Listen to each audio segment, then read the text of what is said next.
कहियो न बेटा हमर बाबू वो कहल कइले बाबू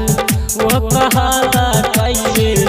आज काहे बेटा बाबू कहता जाए राम हो आज काहे बेटा बाबू कहता जाए कहियो न बेटा हमर बाबू वो कहल कइले बाबू वो कहल कइले आज काहे बेटा बाबू कहता जाए किया हो रामा कैसन दुनिया के तोहरा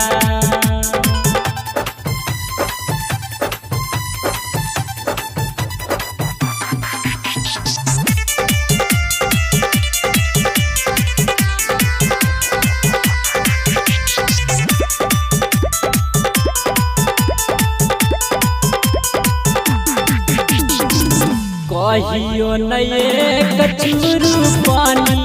या पिएला कइले पानी या पिएला कइले आज गंगा स्नान कराबई हो राम हो आज गंगा स्नान कराबई हो राम कहियो न बेटा हमर खाना ओ खिएला कइले खाना खिएला कइले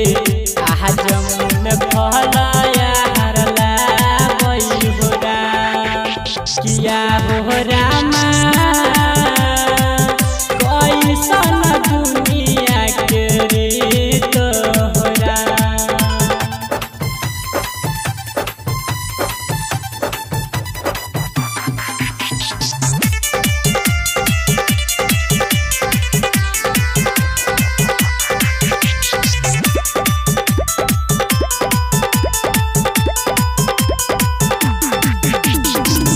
कहियो न एक बेरा हमारा लखुआ कलैले हमारा लखुआ कलैले आज बेटा कहन तकिया जाई हो राम हो आज बेटा कहन तकिया जाई हो राम सहज बात कहै राइटर सोनू प्रजापति हो सोनू प्रजापति हो